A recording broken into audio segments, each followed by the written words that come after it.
হালিমা ঢুকলেন মক্কায়। লোকজনের কাছে জানতে চাইলেন মোহাম্মদ নামে একটা বাচ্চা আছে, পিতার নাম নাকি আব্দুল্লাহ, দাদার নাম আব্দুল মুত্তালিব, ঘরটা কোনটা? একজন লোক দেখাই দিল, ওই যে ঘর, খেজুর পাতার ছাউনি দেওয়া ছোট্ট ঘর, এইটাই আমেনার ঘর। হালিমা, হালিমার স্বামী আর হালিমার ছেলে দাম তার আব্দুল্লাহ আমেনার ঘরের সামনে গিয়ে দাঁড়ালেন। হালিমা ডাক দেয়া কয়, স্বামী আমার, আপনি আব্দুল্লাহকে নিয়ে বাইরে একটু দাঁড়ান। এই মহিলার স্বামী নাই, পরপুরুষ ঘরে যাওয়া ঠিক হবে না, আমি একটু দেখে আসি, পছন্দ হইলে নেব, নাইলে নাই। এবার হালিমাতুস সাদিয়া দরজায় গিয়ে দাঁড়ালেন। আসসালামু আলাইকুম ওয়া রাহমাতুল্লাহ। ভেতর থেকে আমেনা কয়, ওয়ালাইকুম আসসালাম ওয়া রাহমাতুল্লাহ। আমেনা জিজ্ঞেস করে, কে সালাম দেয়? কয় আমি হালিমা। কয় কেন দাঁড়িয়ে আছো? কে দাঁড়িয়ে দাঁড়িয়ে সালাম দেয়? কয় আমি হালিমা। কয় কোন হালিমা? কয় আমি হালিমাতুস সাদিয়া, চিনলাম না। কয় আমার বাড়ি তায়েফ। কয় কেন এসেছো? কয় শুনলাম তোমার ঘরে নাকি একটা ছোট্ট বাচ্চা আছে। আমেনা ডাক দেয়া কয়, হালিমা গো, ও হালিমা, আমার বাচ্চার জন্য তোমার মায়া লেগেছে। কত মানুষ বাচ্চা নিয়ে আমার ঘরের সামনে দিয়ে গেল, আমি উটের পায়ের শব্দ শুনলাম, বাচ্চাদের ওয়া ওয়া কান্না শুনলাম, কিন্তু কেউ আমার বাচ্চার খবরও নিল না, কেউ জানতে চাইল না আমার বাচ্চার খবর। তোমার বুঝি মায়া লেগেছে, তোমার মনে বুঝি বড় দরদ। আহলান সাহলান মারহাবা, মোস্ট ওয়েলকাম, আমার ঘরে তোমাকে স্বাগত। হালিমাতুস সাদিয়া ঘরে ঢুকলেন। ঢুকে দেখেন আমেনা বিছানার উপরে আসন পেতে বসে আছেন, কোলের ভেতরে একটা ছোট্ট শিশু ঘুমায়, এমন একটা সাদা রুমাল দিয়া বাচ্চার মুখটা ঢেকে রেখেছে। হালিমাতুস সাদিয়া কয়, আমেনা, ও আমেনা, বাচ্চা নেব এমন কোনো কথা নাই, আগে বাচ্চাটা দেখবো, যদি পছন্দ হয় নেব, নাইলে নেওয়ার দরকার নাই। আমেনা একটু বাচ্চাটা দেখতে চাই। আমেনা কয়, দেখে নাও নয়ন ভরে। হালিমা কয়, দেখবো কেমনে, রুমাল দিয়া মুখ ঢেকে রাখলে। আমেনা টান দিয়া মুখের পর্দা সরাই দিলেন। হালিমা কয়, জীবনে আমি অনেক বাচ্চা দেখেছি, খোদার কসম আমি এমন সুন্দর বাচ্চা আমার জীবনে আর একটাও দেখি না।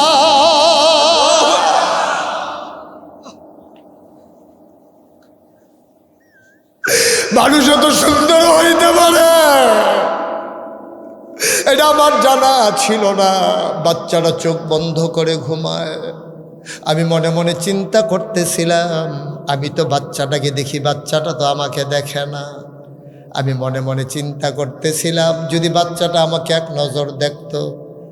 আল্লাহর হুকুম, আমি কাউকে কিচ্ছু বলি নাই। হঠাৎ করে আমি দেখলাম বাচ্চার চোখের পাতাটা এমন করে নড়তেছে। আমার মনে হইল চোখের পাতা না, মনে হইল ফুটন্ত গোলাপের গোলাপি রঙের দুইটা পাপড়ি মৃদুমন্দ বাতাসে যেন দোল খাইতেছে।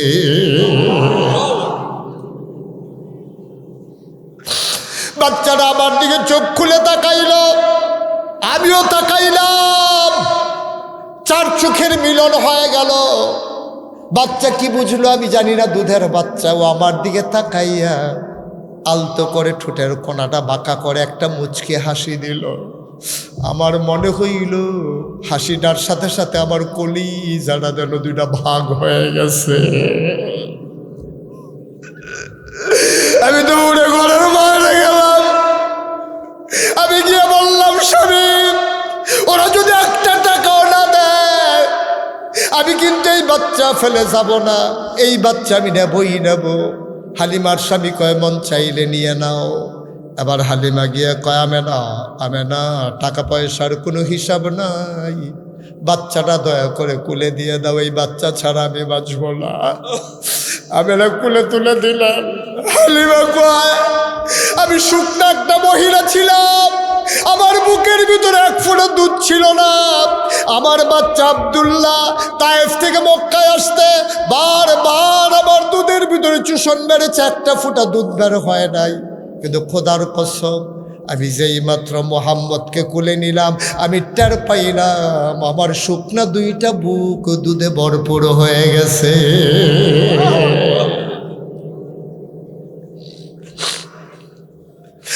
মুসলমান, কোনদিন যদি মুশতাক ফয়েজি না আসে, কোনদিন যদি তোমাদেরকে না ডাকে, মনে রাখবা আমি এসেছিলাম, মনে রাখবা কথা কয়টা বলে গেলাম। বাবা মাইনা মাইনা চইল, জীবনটাকে একটু বদলে দাও। এভাবে আর কতদিন, এভাবে আর কতদিন?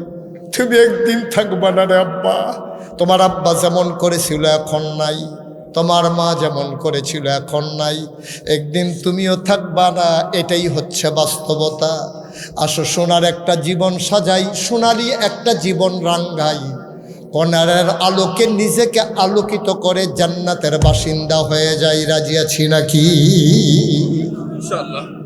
কোরআনুল কারীমের 30 পারায় সূরা বুরুজের শেষ অংশে আল্লাহ কত সুন্দর করে ওয়াজ করে দিলেন। আল্লাহ বলেন, ফাআলুল লিমা ইউরিদ। আমার আল্লাহ এমন আল্লাহ, তার যা মন চায় ওই কাজটাকে আমার আল্লাহ বেশি বেশি করে দেন। বলেন সুবহানাল্লাহ।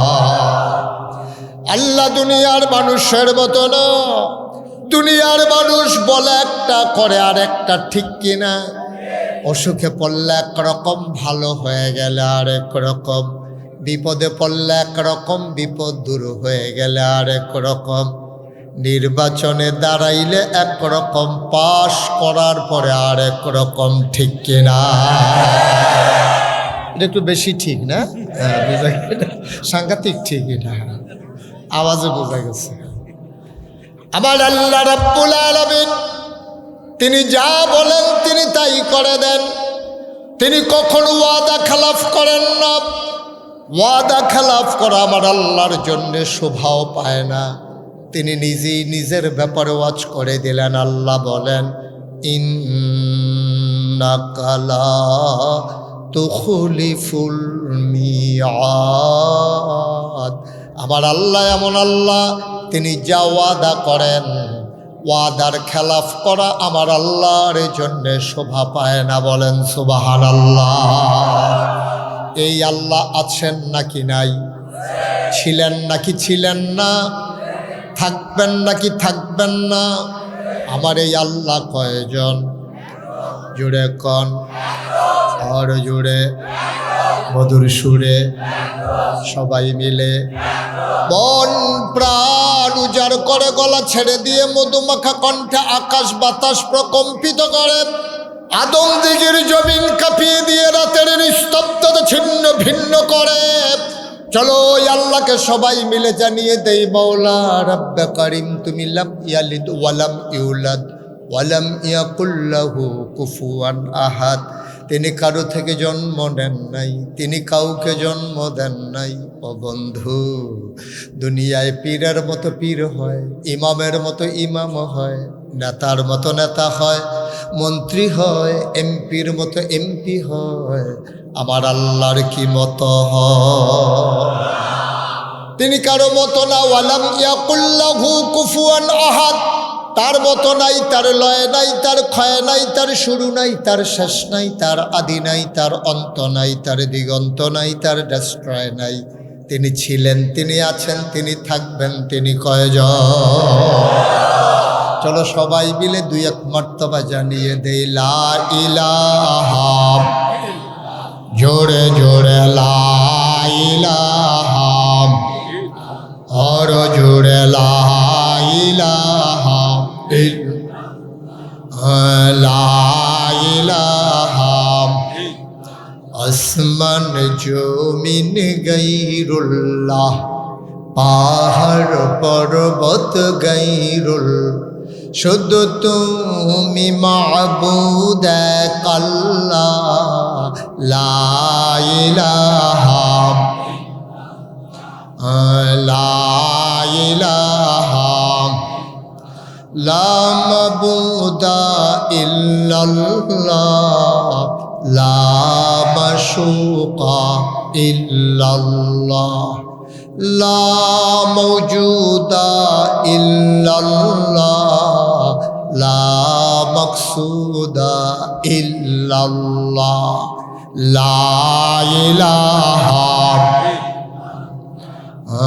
লা ইলাহা লা ইলাহা ইল্লাল্লাহ মুহাম্মাদুর রাসূলুল্লাহ সাল্লাল্লাহু আলাইহি ওয়াসাল্লাম। সবাই পড়ি আলহামদুলিল্লাহ।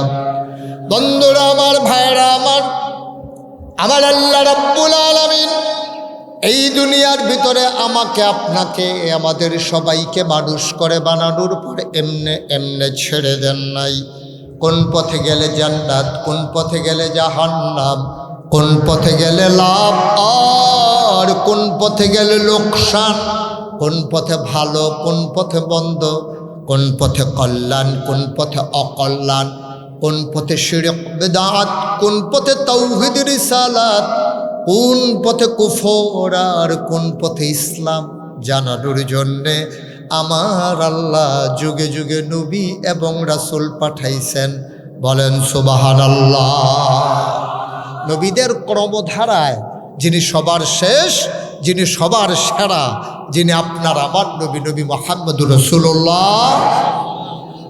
বন্ধুরা আমার, ভাইরা আমার, মানুষগুলো যেন জান্নাতে যেতে পারে, মানুষগুলো যেন অন্ধকারে হাবুডুবু না খায়, মানুষগুলো যেন সিরাতাল মুস্তাকিম চিনতে পারে, এই জন্য আল্লাহ তাবারক ওয়া তাআলা আল্লাহ মানুষদেরকে মহামূল্যবান তিনটা জিনিস দান করেছে।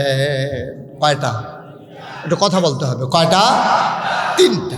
যারা আছেন মঞ্চে একটু কথা বলেন, একটু সাহায্য করেন আমাকে। কয়টা? তিনটা মহামূল্যবান জিনিস দান করেছেন। এক নম্বরে হচ্ছে আল্লাহ তাবারক ওয়া তাআলা মহামূল্যবান যে জিনিস দান করেছেন তার নাম হলো আকল। তার নাম কি? আকল। বুঝ, বিবেচনা, ভালো মন্দ বুঝার ক্ষমতা। এই আকল মহামূল্যবান একটা জিনিস। আপনার যদি আকল না থাকতো তাহলে আপনি ভালো বুঝতেন না, মন্দ বুঝতেন না, লাভ বুঝতেন না, লজ বুঝতেন না, আপন বুঝতেন না, পর বুঝতেন না, আপনি কিছুই বুঝতেন না যদি আপনার আকল না থাকতো। আপনার যদি আকল না থাকতো, আপনার যদি জিজ্ঞেস করতাম, আপনি তখন বুঝতেন আকলের কত দাম। ও যার আকল নাই তারা তো জিজ্ঞেস করে লাভে নাই। তার আম্মারে যদি জিজ্ঞেস করতেন যে আপনার ছেলের যে আকল নাই কেমন লাগে, দেখবেন যে লোকটা, মহিলাটা চোখের পানি ছেড়ে দিয়েবে যে সন্তান এক না থাকলে ভালো ছিল, এই ব্যাককল আমার ঘরে যে কিয়ের লেগে আসলো, মহিলা চোখের পানি ছেড়ে দিত। আকলের অনেক দাম। এই আকল যারা কাজে লাগিয়েছে তারাই জগতের ভিতরে সেরা মানুষে পরিণত হয়েছে। সুবহানাল্লাহ বলবেন না? আর যারা আকল কাজে লাগান নাই তারা অনেক বুদ্ধিমান, সব দিক দিয়ে সব বুঝে। তারা আপন বুঝে, পর বুঝে, টাকা চিনে, পয়সা চিনে, বাড়ি চিনে, ঘর চিনে, তারা গাড়ি চিনে, সব কিছু চিনে, কিন্তু তাদের আকল না থাকার কারণে তারা দিন চিনে না, আল্লাহ চিনে না, নবী চিনে না। ঠিক কিনা কন? আল্লাহ তাবারক ওয়া তাআলা দুই দল মানুষের পার্থক্য তুলে ধরেছেন সুন্দর করে। আল্লাহ বলেন, কুল হাল ইয়াস্তাবিল্লাযীনা ইয়ালামুনা ওয়াল্লাযীনা লা ইয়ালামুন। হে নবী, আপনি বলে দেন যারা জানে আর যারা জানে না দুই দল কি সমান? কয় দুই দল কখনো সমান হইতে পারে না। বলেন সুবহানাল্লাহ। অন্ধকার আর আলো যেমন একরকম হয় না, দিন আর রাত যেমন একরকম হয় না, মূর্খতা আর শিক্ষিত মানুষ কখনোই একরকম হয় না। যারা জানে, যারা জানে না, দুই দল কখনোই সমান না। যারা জানে তারা হইল রাদিয়াল্লাহু আনহুম ওয়া রাদু আনহু। তাদের ব্যাপারে আল্লাহ খুশি, আল্লাহর ব্যাপারে তারা খুশি। বলেন সুবহানাল্লাহ। আল্লাহ নবী যখন দ্বীনের দাওয়াত দিলেন, মানুষগুলো হয়ে গেল দুই ভাগ। একদল হলো আল্লাহওয়ালা, আরেক দল হলো শয়তানওয়ালা। একদল হলো জান্নাতি, আরেক দল জাহান্নামী। একদল ফেরেশতার চাইতে উত্তম, আরেক দল জানোয়ারের চাইতে খারাপ। ঠিক কিনা কম? এই কথা আমার না, আল্লাহ কোরআনে বলে দিয়েছেন। আল্লাহ তাবারক ওয়া তাআলা জানিয়ে দিলেন ওই মানুষগুলো কারা? যাদের জ্ঞান দেওয়ার পরও আল্লাহ চিনে নাই, যারা আল্লাহকে বুঝতে, আল্লাহর দিন বুঝতে পারে নাই, ওরা কারা? আল্লাহ কয় ওয়ালাহুম কুলুবুল লা ইয়াফকাহুনা বিহা ওয়ালাহুম আয়ুনুল লা ইউবসিরুনা বিহা ওয়ালাহুম আযানুল লা ইয়াসমাউনা বিহা উলাইকা কাল আনআম বাল হুম আদাল। আল্লাহ কয় দুনিয়ার ভিতরে একদল মানুষ আছে এমন, মন আছে বুঝে না, চোখ আছে দেখে না, কান আছে শুনে না, ওরা আবার কেমন মানুষ? আল্লাহ কয় আমি কি বলছি নাকি মানুষ? উলাইকা কাল আনআম, ওরা চতুষ্পদ জানোয়ারের মতো। আমরা বলি আল্লাহ সে কি জানোয়ার? আল্লাহ কয় না, বালহুম আদাল, এটা জানোয়ারের চাইতে আরো নিকৃষ্ট। ঠিক কিনা? যে আল্লাহ চিনল না, নবী চিনল না, মন থাকার পরেও বুঝলো না, চোখ থাকার পরেও দেখলো না, কান থাকার পরেও শুনলো না, উলাইকা কাল আনআম, ওরা চতুষ্পদ জানোয়ারের মতো। ঠিক কিনা? এরকম আছে নাকি নাই? তাহলে মানুষ হয়ে গেল দুই প্রকার। একদল হইল রাদিয়াল্লাহু আনহুম ওয়া রাদু আনহু, যাদের ব্যাপারে আল্লাহ খুশি, আল্লাহর ব্যাপারে যারা খুশি। আরেক দল হয়ে গেল জানোয়ারের চাইতে খারাপ। তাইলে যাদের ব্যাপারে আল্লাহ খুশি ওরা কারা?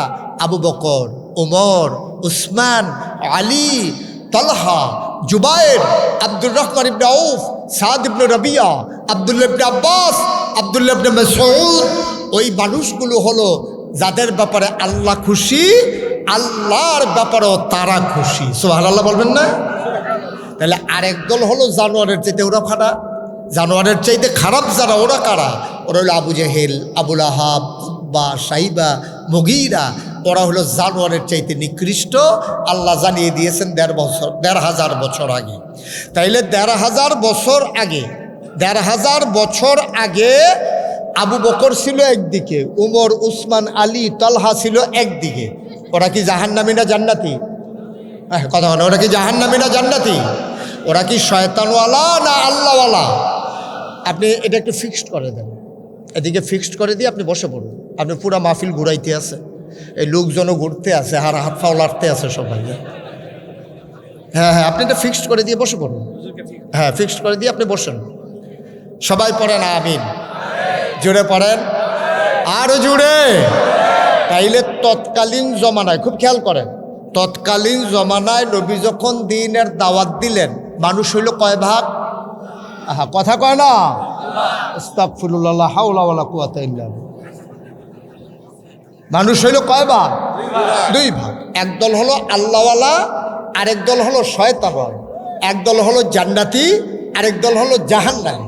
একদল হইল আপনার আল্লাহর মাকবুল বান্দা, আরেক দল হইল আল্লাহর অভিশপ্ত বান্দা। তো মাকবুল বান্দা কারা? আবু বকর, ওমর, উসমান, আলী, তালহা, জুবায়ের, আব্দুর রহমান ইবনে আউফ, সাহাবায়ে কেরাম। সুবহানাল্লাহ বলবেন না? আরেক দল যারা জাহান্নামী, ওরা কারা? আবু জেহেল, আবুল আহাব, উতবা, সাইবা, মুগীরা, ওদের বংশধর যারা কাফের। নাউজুবিল্লাহ বলবেন না? তাইলে এবার তৎকালীন জমানায় আমরা মানুষ পাইলাম দুই ভাগ। এখন আবু বকর, উসমান, আলী, আমরা হইলাম ওনাদের বংশধর। আমরা এখানে যারা আছি, আমরা আল্লাহর মাকবুল বান্দা যারা ছিল, আমরা তাদের বংশধর। ঠিক কিনা বলেন? তাহলে আবু বকর, উমর, উসমান, আলীর যদি বংশধর এখানে থাকে, তাহলে এখানে না থাকুক, অন্তত পৃথিবীতে আবু জেহেল, আবুল আহাব, উতবা, সাইবা, মুগীরা, তাদের বংশধর আছে নাকি নাই? আছে। যেহেতু তৎকালীন জমানায় দুই ভাগ, এখনকার জমানায়ও দুই ভাগ। তৎকালীন জমানায় ছিল আবু বকর, উমর, উসমান, আলী, আর ছিল আবু জেহেল, আবুল আহাব, উতবা, সাইবা। এখনকার জমানায়ও আবার ওই আবু বকরের বংশধর যেমন আছে, আবু জেহেলের বংশধরও আছে। আমরা হলাম আবু বকরের বংশধর, উমরের বংশধর, উসমানের বংশধর, আলীর বংশধর। এখন যদি প্রশ্ন জাগে, আবু জেহেলের বংশধর কারা? হুজুর আমাদের আদমদিঘিতে আছে নাকি, বগুড়াতে আছে নাকি? এইভাবে খুঁজা আমি বলতে পারবো না। আপনারা ইমাম সাহেব হুজুরে বলছে আছে, ওনার থেকে জান্না নিয়েন কি? আমি তো আর আদমদিঘির সব চিনি না। কুমিল্লা হইলে আমি বলতে পারতাম কে আবু জেহেলের বংশধর, আর এই এলাকার দায়িত্বে উনি আছে, উনি জানে এই এলাকায় কে আবু জেহেল। আপনি যে কি ফেস লাগাইছেন, কার নাম কইয়া কি বিপদে পড়েন, চাকরি লইয়া দৌড়াদৌড়ি। তো আবু জেহেলের বংশধর এই পৃথিবীতে আছে, এখনও আছে, বাংলাদেশও আছে। আপনি যদি কোন যে হুজুর আপনার সাথে কি দুই একজন দেখা হয় না? আমি কিছু হ্যাঁ দেখা হয়েছে। আমি ঢাকা ইউনিভার্সিটিতে গেছিলাম একটা কনফারেন্সে। তখন ঢাকা ইউনিভার্সিটিতে যাওয়ার পরে বলল যে হুজুর ওই যে ইসলামের বিরুদ্ধে যে কথা বলছিল ওই লোক আসছে, তা আমি কি আমার একটু দেখা করাই দেন। তো ওই লোকের সাথে দেখা হইলো। আমি বললাম ও কী বলছিল? ও বলছিল, খুব খেয়াল করেন একেবারে মনোযোগের সাথে, ও বলছিল যারা পর্দা করে, যারা নেকাব পরে, যারা হিজাব পরে, যেই মেয়ের, ওরা ঢাকা ইউনিভার্সিটিতে পড়ার দরকার নাই। ওরা কোনো একটা মহিলা মাদ্রাসায় ভর্তি হইয়া তারা পড়ে ফেলবে। যারা পর্দা করে সেকেলে, যারা প্রতিক্রিয়াশীল, প্রগতিশীল না, যারা আধুনিক চিন্তাধারায় অভ্যস্ত না, এই মেয়েরা ঢাকা ইউনিভার্সিটিতে পড়ার দরকার নাই। এটা কি আপনারা মানেন? বা কথা কেনা মানেন? ওরা বলতে চায় পর্দা নিশিন যারা, তারা ঢাকা ইউনিভার্সিটিতে পড়তে। মনে করেন আব্দুল হাই সাইফুল্লাহ ভাইয়ের একটা মেয়ে শিক্ষাগত যোগ্যতায় ঢাকা ইউনিভার্সিটিতে চান্স পেয়ে গেল, অথবা ওনার মেয়ে ঢাকা ইউনিভার্সিটিতে চান্স পাইল, তাহলে ঢাকা ইউনিভার্সিটিতে ওনার মেয়ে পর্দা করার কারণে পড়তে পারবে না। এটা কি আপনারা একমত? কিন্তু সে বলছে তো সেমিনারে হাজার মানুষের সামনে সে বলছে যারা পর্দা করে, নেকাব লাগায়, হিজাব পরে, তারা ঢাকা ইউনিভার্সিটিতে পড়তে পারবে না, আসার দরকার নাই, তারা মহিলা মাদ্রাসায় ভর্তি হয়ে যাবে। নাউজুবিল্লাহ বলবেন না? ও প্রেসক্রিপশন দিয়ে গেছে। আমি বলেছি এই ঢাকা ইউনিভার্সিটিতে হয়েছে মুসলমানদের জমিনের উপরে। এই ঢাকা ইউনিভার্সিটির ইটগুলা কিনা হয়েছে মুসলমানদের টাকায়। এই ঢাকা ইউনিভার্সিটিতে যেই মুসলমানদের ট্যাক্সের টাকায়, আজও ঢাকা ইউনিভার্সিটিতে রিক্সাওয়ালার খেটে খাওয়া মানুষের টাকায়, আমার আপনার ট্যাক্সের টাকায়, আমরা একটা পাউরুটি কিনলে যে ভ্যাটের টাকা জমা হয় 15%, ওই টাকা দিয়া যে ঢাকা ইউনিভার্সিটির কর্মচারী, কর্মকর্তা, প্রফেসর সকলের বেতন হয়, যে ঢাকা ইউনিভার্সিটিতে পড়তে পারবে না পর্দানিসীন মেয়েরা। আমি বলেছি শীততাপ নিয়ন্ত্রিত কক্ষে বসে তুমি ইসলামের বিরুদ্ধে কথা বলো, তোমার খবর নাই আজও বাংলাদেশে 92% জন লোক মুসলমান। ঠিক কিনা বলো? যেই দেশে মুসলমানের, যেই দেশে 92% জন লোক মুসলমান, যেই দেশ মানুষের ঘুম ভাঙ্গে মসজিদের মিনারের আজানে, যেই দেশের মানুষগুলো আসার নামাজ পড়ে দুরুদ পড়তে পড়তে ঘুমুতে যায়, শীততাপ নিয়ন্ত্রিত কক্ষে বসে পুলিশ পাহারায়, ইসলামের বিরোধিতা করা সহজ। পাল্লে আদমদিগির জমি এসে বলো পিঠার চামড়া নিয়ে ঢাকা যাওয়া যাবে না।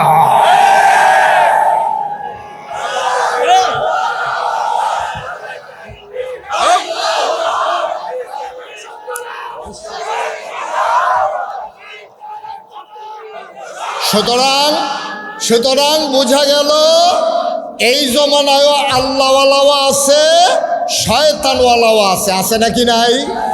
তাহলে আকলের সবচেয়ে বড় দাম। তুমি সব চিনলা, তুমি আল্লাহ চিনলা না। তুমি সব চিনলা, তুমি ইসলাম চিনলা না। তুমি সব বুঝলা, কোরআন বুঝলা না। আর এইভাবেই আপনার এই সংগঠন প্রজন্ম গঠনের কেন্দ্রে, যেখানে ইসলামী সাহিত্য কেন্দ্র ইশাকের মাধ্যমে এই কোরআন বোঝানোর যে প্রচেষ্টা, এটা একটা অনন্য আয়োজন, অনুকরণীয় দৃষ্টান্ত। আমি মনে করি শুধু বগুড়ার আদমদিঘিতে নয়, এই প্রকল্প বাংলাদেশের প্রতিটি গ্রামে গ্রামে চালু হওয়া প্রয়োজন। ঠিক কিনা বলেন? তাহলে ছোট্ট শিশুরা ওই যে যেখানে কিন্টার গার্ডেনে সকালবেলা চলে যায়, আজকে মক্তবগুলোকে ঝেঁটিয়ে পিটিয়ে বিদায় করে দেওয়া হয়েছে। এই কারণে আমার ছেলেরা শিখার কথা ছিল আউযুবিল্লাহ বিসমিল্লাহ, এখন আমার ছেলেরা শিখতেছে টুইঙ্কেল টুইঙ্কেল। ঠিক কিনা কন? ছোট বাচ্চা টুইঙ্কেল টুইঙ্কেল পারে, আউযুবিল্লাহ বিসমিল্লাহ পারে না। ঠিক কিনা কন? ছোট ছেলে মোবাইলের গেমস বুঝে, কিন্তু আমার ছোট্ট বাচ্চা নামাজ বুঝে না। ঠিক কিনা কন? এগুলো হচ্ছে আমাদের ওই বক্তব্যগুলো যে বন্ধ হয়ে গেছে, যেখানে হুজুর সকালবেলা লাইন ধরে পড়াইতো গোসলের কয় ফরজ, তখন সব ছেলেরা আমরা চিৎকার করে বলতাম 3 ফরজ 3 ফরজ। এইভাবে যখন শিখাইতো, এই শিক্ষা কেন্দ্রগুলো যখন বন্ধ হয়ে গেছে, আজকে আমরা ডেস্ট্রয় হয়ে গেছি, ধ্বংসের কিনারে দাঁড়িয়ে আছি। বাংলাদেশ থেকে পরিকল্পিতভাবে ঝেঁটিয়ে পিটিয়ে ইসলামকে বিদায় করা হয়েছে। ঠিক কিনা বলেন? আবার যদি আমরা ইসলামের রঙে রঙিন হতে চাই, আবার যদি অন্ধকার দূরীভূত করে কোরআনের আলোতে আলোকিত করতে চাই গোটা ধরনী, তাইলে আবার যেতে হবে কোরআনের কাছে। আর কোরআনকে নিজের জীবনে ধারণ করার জন্য সকালবেলার বক্তব্যের কোনো বিকল্প নাই। ঠিক কিনা বলেন? আবার শুরু করে দিতে হবে ইনশাআল্লাহ। যেটা আমার আব্দুল হাই সাইফুল্লাহ ভাই শুরু করে দিয়েছেন। আব্দুল হাই সাইফুল্লাহ ভাই যেটা শুরু করেছেন, ইনশাআল্লাহ ধারাবাহিকভাবে এটা শুধু এই আপনার আদমদিঘিতে না, শুধু বগুড়াতে না, শুধু উত্তরবঙ্গে না, ওটা বাংলাদেশের 56,000 বর্গ মাইলে ইঞ্চি ইঞ্চি জায়গায় পৌঁছে দিতে হবে ইনশাআল্লাহ। আল্লাহ যেন কবুল করেন, আল্লাহ যেন কবুল করেন। সবাই পড়েন আমিন। উনি চেয়েছেন মাত্র 300 লোক 1000 করে। আমি বলি এই প্যান্ডেলের ভিতরে 300 না, 600 লোক বছরে 1000। একটা রিক্সাওয়ালা যে রিক্সা চালায়, সে যদি মনে করে যে আমি বছরে 1000 টাকা আলাদা করে রেখে দেব, একদিন 1 কাপ চা কম খাবো, তারপরে যদি সে মনে করে আমি বছরে 1000 টাকা দেবো, তার জন্য কঠিন না, কথা কয় না, কঠিন। বছরে 1000 টাকা দিতে গেলে মাসে 100 টাকা পড়ে না। আপনাদের এদিকে কি 10 মাসে বছর না 12 মাসে বছর? তাহলে তো 2 মাস আরও বেশি হয়। 1200 দিতে পারবেন আপনি, 100 টাকা করে জমা 1200 টাকা দিতে পারবেন। এটা যদি আমি দিতে না পারি, তাহলে আমি ইসলামকে খুব মহব্বত করি, স্লোগানে আমি ময়দান কাঁপিয়ে দিই, কিন্তু দেওয়ার সময় আর হাতে ওঠে না। অথচ আল্লাহ বলছেন ইন্নাল্লাহ ইশতারা মিনাল মুমিনিনা আনফুসাহুম ওয়া আমওয়ালাহুম বিআন্না লাহুমুল জান্নাহ। আল্লাহ তাবারক ওয়া তাআলা আমাদেরকে জান্নাত দিয়েছেন, বিনিময় নিয়েছেন জান আর মাল। সুবহানাল্লাহ বলবেন না? জান্নাতে যাওয়া তো সহজ না। তো জান্নাতে যাওয়া কি এত সহজ মনে করছেন নাকি যে আপনি বলবেন আর জান্নাতে চলে যাবেন? এত সহজ দুনিয়া না। এটার জন্য পরীক্ষা দেওয়া লাগবে, পাশ করা লাগবে, নিজের জান আর মাল কুরবানি দেওয়া লাগবে। তারপরে দেখবেন যে আপনি একদিন মরে গেছেন, আপনাকে সবাই মিলে মসজিদের মিনার থেকে ঘোষণা হয়েছে মানুষটা দুনিয়াতে নাই। কাফন পরিয়ে যখন দাফন করে দেবে মাটির কবরে, সবাই দেখবে মাটির কবর। আপনি কবরে গিয়ে দেখবেন মাটির কবর মাটি নাই, মাটির কবর জান্নাতের টুকরা হয়ে গেছে। বলেন সুবহানাল্লাহ। এই যে এদিকে আসেন, এই যে ভাই, এই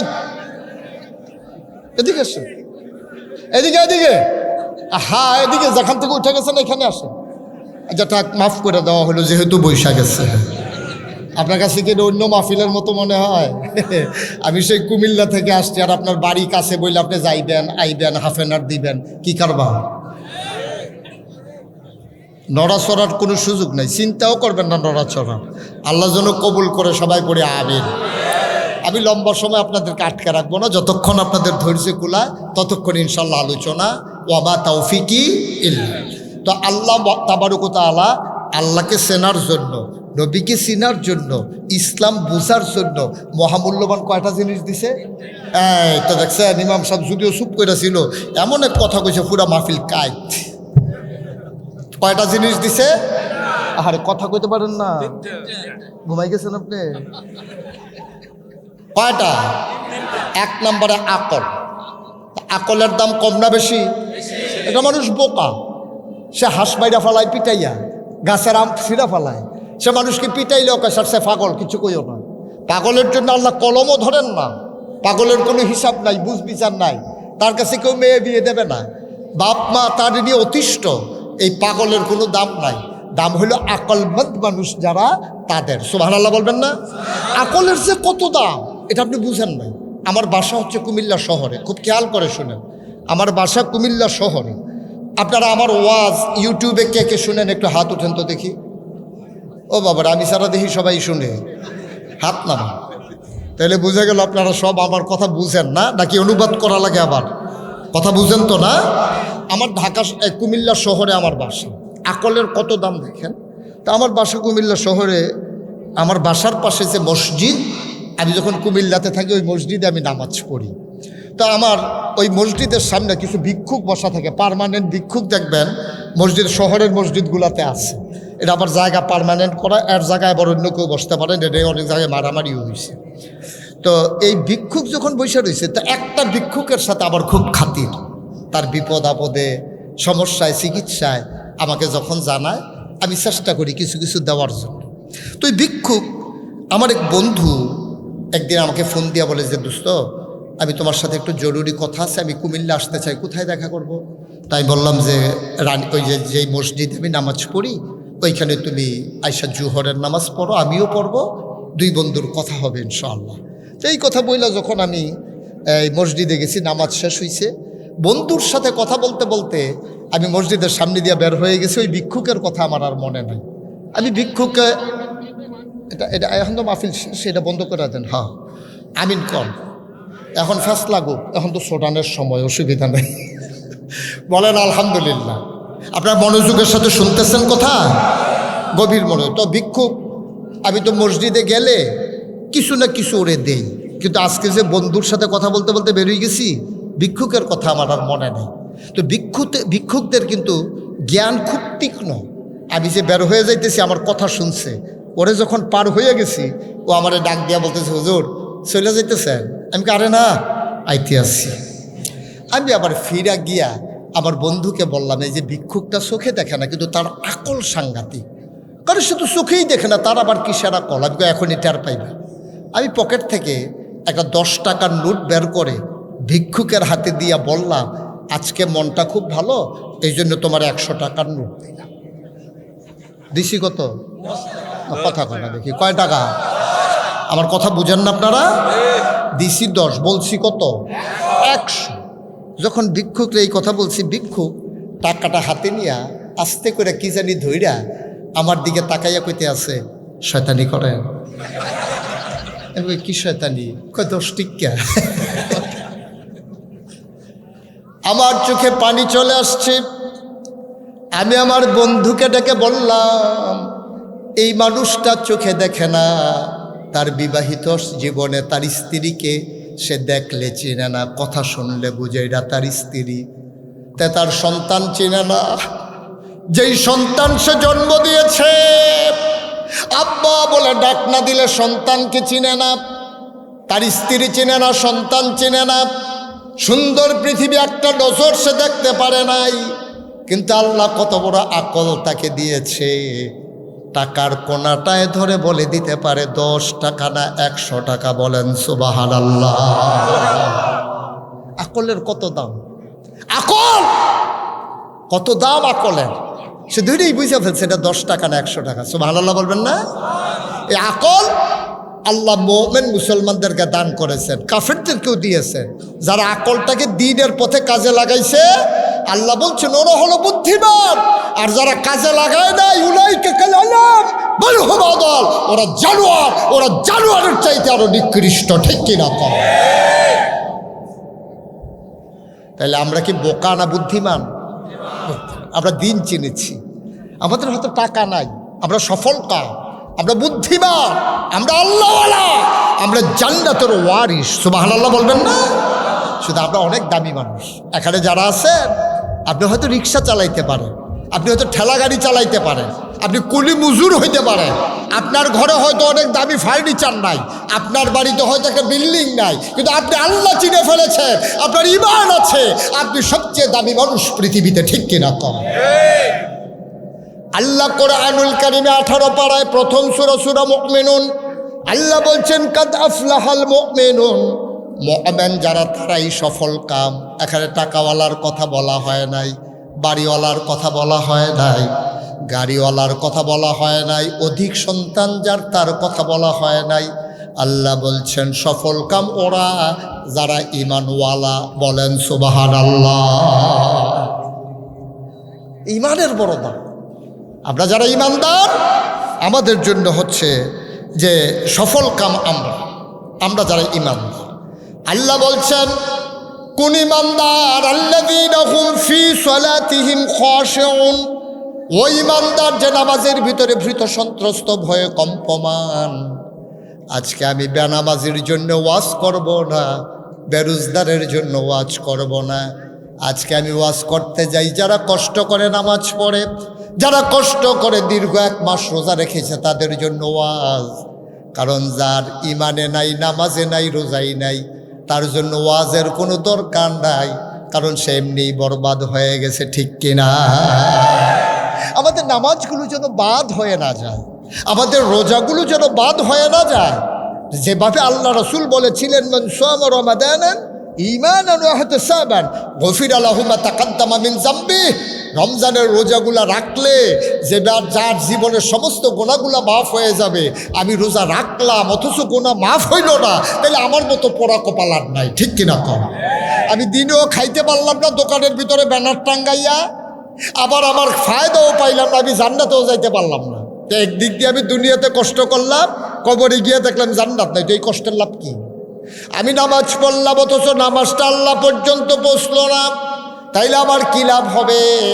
এই জন্য আমার ভাই চিন্তা করেছে গভীরভাবে, আমি অনুপ্রাণিত হয়েছি। আমিও মনে মনে সিদ্ধান্ত নিয়েছি আমার গ্রামকে এইভাবে এই প্রকল্পের আওতায় নিয়ে আসব।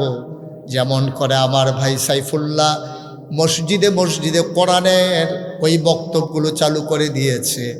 নামাজ হওয়ার জন্য অন্যতম শর্ত হইল কেরাত জানা, কেরাত সহি হওয়া, ঠিক কিনা?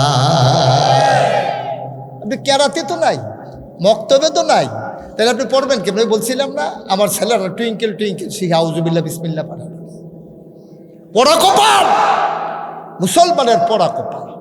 তাইলে 1 নম্বরে আল্লাহ মহামূল্যবান আকল দিলেন, 2 নম্বরে দিলেন কোরআনুল কারীম। সুবহানাল্লাহ বলবেন না? হুদাল্লিল মুত্তাকিন। এই কোরআন হচ্ছে সেই কিতাব যা মানুষের জন্য হেদায়েত। এই কোরআন 2 নম্বরে দিলেন। লম্বা সময় আমি আটকে রাখবো না। 3 নম্বরে মহামূল্যবান যে জিনিসটা দিয়েছেন তিনি হচ্ছেন নবী মুহাম্মদুর রাসূলুল্লাহ সাল্লাল্লাহু আলাইহি ওয়াসাল্লাম। আপনি কোরআন বুঝবেন না, কোরআন আপনি মেনে মেনে চলতে পারবেন না যদি নবীজি আমাদের কাছে আল্লাহ না পাঠাইতেন। যেখানে আল্লাহ বলছেন আকিমুস সালাহ ইন্নাস সালাতা তানহা আনিল ফাহশাই ওয়াল মুনকার, তোমরা নামাজ কায়েম করো, নামাজ তোমাদেরকে মন্দ কাজ খারাপ কাজ থেকে ফিরাই রাখবে। সাহাবায়ে কেরামদের কাছে যখন আয়াত নাজিল হইছে, সাহাবায়ে কেরাম দিছে দৌড় গিয়া বলতেছে ইয়া রাসূলুল্লাহ, নামাজ নাকি কি জিনিস আছে, সালাত এটা কি জিনিস, এটা আমরা শুনিয়ে নাই আগে, কেমনে পড়া লাগে আমাদেরকে বলে দেন। নবীজি বললেন সব সোজা হয়ে দাঁড়াও, আহাকাম আরকান 13 ফরজ নামাজের ভিতরে এবং বাইরে মিলাইয়া, আপনি না জানলে কেমনে পড়বেন? এই জন্য মুফাসসিরে মুহাদ্দিসিনে কেরাম, মুফতিয়ানে আযাম, ওলামায়ে কেরাম একমত হয়ে গেছে যেই আবাদতটা করা ফরজ, এই আবাদতের মাসালা মাসাইল জানাও ফরজ। নামাজ পড়া 5 ওয়াক্ত, এটা কি নফল না ফরজ? না কতক্ষণ নফল না ফরজ? আপনি কেমনে পড়বেন এটা জানাও ফরজ। আপনি নাইলে পড়বেন কেমনে? আপনি রোজা রাখা ফরজ, কিন্তু কোন সময় সেহেরি খাওয়া লাগবে, সেহেরির সময় শেষ হওয়ার আগে। ইফতার খাওয়া লাগবে মাগরিবের ওয়াক্ত হওয়ার পরে। এখন আপনি যদি আসরের সময় ইফতার খাইয়া পেলে আপনি জানেন না, তো রোজা হবে না? কতক্ষণ রোজা হবে? আপনি সেহেরি খাইছেন, আজান দিয়া ফেলছে, আপনি উঠতে একটু দেরি হয়েছে, আপনি চিন্তা করতেছেন আমি কি না খাইয়া মরে যাবো নাকি? খাইলো, আজান দিলে দিস আর একটু খাইয়ে দাও, তাহলে কি রোজা হবে? তাহলে আপনি জানাটাও ফরজ, কোন সময় থেকে কোন সময় পর্যন্ত না খেয়ে থাকতে হবে এটা জানাও ফরজ। মুসলমান মন দিয়ে শোনো, আল্লাহ তাবারক ওয়া তাআলা এমনি এমনি ছেড়ে দেন নাই। 3টা মহামূল্যবান জিনিস দিলেন। 1 নম্বরে দিলেন আকল, 2 নম্বরে দিলেন কোরআন, 3 নম্বরে নবী মুহাম্মদুর রাসূলুল্লাহ সাল্লাল্লাহু আলাইহি ওয়াসাল্লাম। সাহাবায়ে কেরাম যখন বললেন ইয়া রাসূলুল্লাহ, ইয়া হাবিবাল্লাহ, আল্লাহ বলেছেন নামাজ কায়েম করার জন্য, সালাত কায়েম করার জন্য, কেমনে কায়েম করব? নবীজি সবাইকে লান ধরে দাঁড়ালেন। তিনি আহকাম আরকান 13 ফরজ ওদেরকে শিখালেন।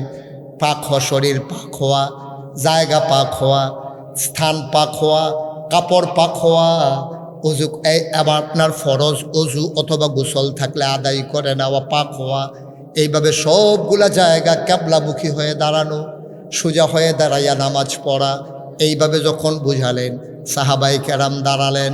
এখন আফসোস হলো আমার মসজিদ আছে, আমার গায়ের কাপড়ও আছে, শরীরও পাক আছে, কিন্তু দেখা গেল মসজিদ বানানো হয়েছে সমাজের যেই মানুষটা সুদখোর, ঘুষখোর, মদখোর, যেই মানুষটার বগুড়া শহরে সিনেমা হল আছে, তারে সবাই মিল্লা মসজিদের সভাপতি বানাই দিছে। মসজিদের ছাদের জন্য 5 টন রড খুব দরকার, ঠিক কিনা? সবাই মিল্লা বলছে আমাদের গ্রামের ভিতরে আমরা তো ছাদরা নিয়ে আটকাই গেছি, তাইলে এই লোকটার যদি সভাপতি বানানো যায়, তো এই লোকের এক বলছে যে আপনারা আমরা সবাই মিল্লা সভাপতি বানাইছি। কই কি লাগবে? কই মসজিদের ছাদের রড লাগবে। সে সিনেমা হলের ম্যানেজারের খবর দিছে, কত টাকা বিক্রি হয়েছে নিয়ে আসো। এখন সিনেমা হলের টাকা দিয়ে হয়েছে মসজিদ, আপনি সুদের টাকা দিয়ে কিনছেন পাঞ্জাবি, ঘুষের টাকা দিয়ে কিনছেন টুপি, আর খাইছেন আপনি ঘুষের টাকা দিয়ে। এবার চিন্তা করেন, সুদের টাকায় ঘুষের টাকায় আপনার শরীর তৈরি, পাঞ্জাবি পায়জামা হইল আপনার, লুঙ্গি আর পাঞ্জাবি হইল আপনার ঘুষের টাকায়। এই টাকা দিয়া লুঙ্গি পইরা আর ওই সিনেমা হলের মালিকের টাকা দিয়া মসজিদ বানাইয়া এরপর আপনি নামাজ পড়লেই হয়ে যাবে, এই আশায় দোকান বাকি খাইতে আছেন না? এই আশায় দিন কাটাইতেছেন। আমরা বিপদে পড়ে গেছি ভাই। ইসলাম আসছে গরিবের হাতে, মসজিদ হয় না ধনী ছাড়া। কি একটা বিপদ না আমাদের। ইসলাম নিরাপদ হলো মুসলমান গরিবের হাতে, আর মসজিদ হয় না ধনী লোক ছাড়া। আর ধনীর কামাই হলো সব অবৈধ কামাই, হারাম কামাই। এই হারাম কামাই দিয়ে মসজিদ, সুদের টাকা দিয়ে পাঞ্জাবি, ঘুষের টাকা দিয়ে লুঙ্গি। নামাজে যখন আপনি ঢুকছেন, আল্লাহ মেহেরবান বইলে আপনারে বাইর করে দেয় নাই। যদি দুনিয়ার কারো ঘরে এইভাবে ঢুকতেন তাইলে সে আপনাকে অ্যাকসেপ্ট করতো না, গ্রহণ করতো না। ঠিক কিনা? কি হবে কর? আল্লাহ তাবারক ওয়া তাআলা হুকুম করার পরে সাহাবায়ে কেরাম চলে গেল নবীজির দরবারে। নবীজি বললেন, সল্লু, তোমরা সবাই নামাজ পড়ো, কামা রাআইতুমুনি উসাল্লি, আমি যেমন করে নামাজ পড়ি তেমন করে পড়ো, যেমন করে আমাকে পড়তে দেখেছো। সুবহানাল্লাহ বলেন। ভাই একটু বসতে হবে, মেহমানের সম্মানে একটু বসতে হবে। একটু বসেন। হ্যাঁ ঠিক আছে, মাশাআল্লাহ ভদ্র মানুষ। উনি যদি চলে যেত আমরা কি করতে পারতাম? উনি যে দয়া কইরা বসছে, আল্লাহ তোমায় ওনারেও দয়া কইল আল্লাহ। সবাই কোন আমিন। মেহমানকে ফালাইয়া যাওয়া যাবে না। ওয়াজ ভাল লাগুক আর খারাপ লাগুক একটু বসতে হবে। আল্লাহ যেন কবুল করে। সবাই পড়ে না আমিন। দেখছেন? তাইলে নামাজ কেমনে পড়তে হবে? নবীজিকে সাহাবায়ে কেরাম যেমনে নামাজ পড়তে দেখছে। তাইলে এই নবী যদি না আসতো, আপনি কুকুরের গোশত, এই ছাগলের গোশত যেমনে খাইতেন, কুকুরের গোশত তেমনি খাইতেন। নবী এসে তার কাছে কোরআন আসছে, জানিয়ে দিয়েছে ছাগলের গোশত খাওয়া যাবে, কুকুরের গোশত খাওয়া যাবে। মনে করেন নবী নাই, মনে করেন নবী আসেন নাই, আমরা পাগল হয়ে যেতাম, অস্থির হয়ে যেতাম। কোরআনের আয়াত নিয়া নবীজি ব্যাখ্যা দিয়া গেছে, মাইন্না দেখাই দিয়া গেছে, এরপরেও তো সমাজের ভিতরে বিশৃঙ্খলার অভাব নাই। ঠিক কিনা? আর যদি নবী না আসতো, আপনি কারবারটা কি হইতো আপনি চিন্তা করতে পারতেছেন? কোন হুজুরের মাথা যে কোন হুজুরে ভাড়াইতো আল্লাহই ভালো জানে। আপনার শুধু তাকায় তাকায় তামাশা দেখতেন। নবীজি এসেছেন, তাইলে যদি কেউ পূর্ণাঙ্গ ইমানদার হতে চায়, তার এক নম্বরে বিধান মানবো আমরা আল্লাহর, আর তরিকা মানবো আমরা নবীজির। ঠিক কিনা বলেন? বিধান মানবো কার? আর তরিকা মানবো নবীজির। আল্লাহ তাবারক ওয়া তাআলা এই নবীকে যখন দুনিয়াতে পাঠাই দিলেন, নবীজি যখন দুনিয়াতে আসলেন, আল্লাহর নবী দুনিয়াতে আসার পরে আল্লাহ নবীকে চিনাই দিলেন। শুনো শুনো শুনো, তোমরা নবীকে চিনো নাকি? তোমরা নবীকে চিনে যাও। ওয়ামা আরসালনাকা ইল্লা রাহমাতাল লিল আলামিন। সুবহানাল্লাহ বলবেন না? সবাই পারেন না এটা? এই আয়াতটার ভিতরে এত মধু, এত মজা। আপনি যখন মাঝ রাতে উঠে যান, গুনগুন করে ওযু করে তাহাজ্জুদের যখন দাঁড়াবেন, আপনি একাকী নিবৃত্তি নিরালায় আপনি একটু আয়াতটা পড়ে দেখেন, মনে হয় যেন কলিজার ভিতরে চিনচিন ব্যথা হয়ে একটা প্রশান্তিময় আত্মা শুরু হয়ে, মনে হবে যেন আপনার চোখ দিয়ে ধর ধর করে এমনিই পানি পড়তেছে। সুবহানাল্লাহ বলবেন না? সবাই আবার পড়ি আমরা। হ্যাঁ, ওয়ামা আরসালনাকা ইল্লা রাহমাতাল লিল আলামিন। আল্লাহ বলে দিলেন, ও দুনিয়ার মানুষ, নবী চিনতে চাও? আমি হইলাম রব্বুল আলামিন, সমস্ত জগৎ সমূহের যিনি রব, যিনি খালেক, যিনি মালিক, যিনি সত্তার, যিনি গফফার, যিনি আইয়ুব, যিনি ওয়াদুদ, যিনি প্রেমময়, যিনি ওয়াদুদ, ওই আল্লাহ হইলেন রব্বুল আলামিন। আর নবী হইলেন রাহমাতুল লিল আলামিন। যত জায়গায় আল্লাহ রব, তত জায়গায় আমার নবীজি রহমত। সুবহানাল্লাহ বলবেন না? এমন একটা জায়গা নাই যেখানে আমার আল্লাহ রব না, এমন একটা জায়গা নাই যেখানে আমার নবী রহমত। কুরআনুল কারীম আল্লাহ ওয়াজ করে দিলেন, فبما رحمة من الله لنت لهم ولو كنت فظا غليظ القلب لانفضوا من حولك فاعف عنهم واستغفر لهم وشاورهم في الأمر فإذا عزمت فتوكل على الله إن الله يحب المتوكلين আল্লাহু আকবার। আল্লাহ রাব্বুল আলামিন জানিয়ে দিলেন আমার নবীর রহমত গোটা ধরনের সকল প্রাণীর জন্যে, সকল সৃষ্টির জন্যে। ফাবিমা রহমাতিম মিনাল্লাহ, আল্লাহর পক্ষ থেকে নবীর সাথে যে রহমত দেওয়া হয়েছে, লিনতালাহুম, সবার জন্য আমার নবীর মনটাকে আমার আল্লাহ নরম করে দিয়েছে। এই নবীকে আল্লাহ তাবারক ওয়া তাআলা দুনিয়ায় পাঠানোর পরে তাকে পারফেক্ট প্র্যাকটিসিং মুসলিমে পরিণত করে দেওয়ার জন্যে আল্লাহ তাবারক ওয়া তাআলা কোরআনের প্রতিটি নির্দেশ নবীকে লক্ষ্য করে করে বলেছেন। কোরআনুল কারীম 21 পারায় সর্বশেষ সূরার নাম সূরা আহজাব, 73টা আয়াত, 9টা রুকু। আল্লাহ ডাক দেয়া কইয়া আইয়ুহান নবী, হে নবী, আত্তাকিল্লাহ, আপনি ভয় পাবেন কেবলমাত্র শুধুমাত্র একমাত্র আমার আল্লাহকে। বলেন সুবহানাল্লাহ। নবীকে, যেই নবী মাসুম, যেই নবী নিষ্পাপ, যেই নবীর কোনো গুনাহ নাই, এই নবীকে আল্লাহ ডেকে কইয়া আইয়ুহান নবী আত্তাকিল্লাহ, আপনি ভয় পাবেন শুধু আল্লাহকে। আল্লাহ ছাড়া আর কাউকে ভয় পাওয়া যাবে না। ঠিক কিনা কম? আমরা ভয় পাই কারে? পুলিশ। যদি কয় পুলিশ আইতে আছে, আমি নিজে একদম দৌড় দিয়ে আলাইছিলাম। এই কয়েক বছর আগের কথা আর কি, এখন আর দৌড়াদৌড়ি করা লাগে না। কয়েক বছর আগে আমার মাহফিল ছিল উত্তরবঙ্গে, দিনাজপুরে। ওখান থেকে সৈয়দপুর বিমানবন্দরে গেলাম ঢাকা। ঢাকা থেকে নিয়ে যাওয়া হলো কক্সবাজার। কক্সবাজারে যখন দিনে দিনে পৌঁছে গেলাম, তা আমারে নিতে আসছে যারা মাইক্রোনিয়া, তাই বললাম ভাই আমি তো একটু আগে চলে আসছি। তো অনেকে তো টাকা খরচ করে কক্সবাজার দেখতে আসে, তা আমি যেহেতু মাহফিল উড়ছিলে আগে চলে আসছি, যদি কক্সবাজারটা একটু ঘুরে দেখি, কোনো সমস্যা আছে? কোনো হুজুর কী সমস্যা? আমি আবার হাদিয়া কমাইলাম কিনা যে কক্সবাজার দেখে ফেলে? কোনো হুজুর কোনো সমস্যা নেই, আপনি দেখেন। তো আমি যখন কক্সবাজারের সমুদ্র সৈকতে পরন্ত বিকেলে সূর্য যখন ডুবু প্রায়, আমি যখন হাঁটতেছিলাম, এমন সময় দেখি দূরের থেকে এক পুলিশ আমার দিকে দিছে দৌড়। যেই লোক আমারই নিয়ে গেছে সেই লোককে হুজুর দৌড় দিয়ে আলাম। আমি কই ভাই এত বড় পাঞ্জাবি গাই দিয়ে ফেসলাইকা ফুটে যাবো, দলটা দৌড় দিতে পারবো না। পুলিশে দৌড়াই আমার এমন করে শক্ত করে ধরে একটা সিফা দিছে, আবার হাড্ডিগুলা সহ মরমরি দিয়ে উঠছে। আমি বললাম ভাই এটা কি? কয় মহব্বত। আমি এরকম মহব্বত কয়বার করবেন? কয় 3বার। আমি কই ভাই একবারে সাইডা দেন, আর লাগবে না, আমার একবারই হয়ে গেছে, মাশাআল্লাহ, অনেক মহব্বত হয়েছে আমার। দেখি সেই লোক চোখের পানি ছেড়ে দিয়ে কাঁদতেছে। আমি বললাম কাঁদেন কেন? কয় যে হুজুর আমার বাড়ি কুমিল্লা। আমি কই সিফার নমুনাই বুঝছি আপনি যে কুমিল্লা। ভাই একটু চিন্তা করে দেখেন যে কি দিন গেছে, আল্লাহ কেমন দিনে দিছে। আপনি যদি সময়ের শুকরিয়া আদায় না করেন, আল্লাহ আপনাকে ছেড়ে দেবেন না। তো ছেড়ে দেবেন না। আল্লাহ সব সময় একরকম যায় না, আর সময় পাইলে মুমিন মুসলমান যারা তো এটা কাজে লাগাই দেয়। ঠিক কিনা কম?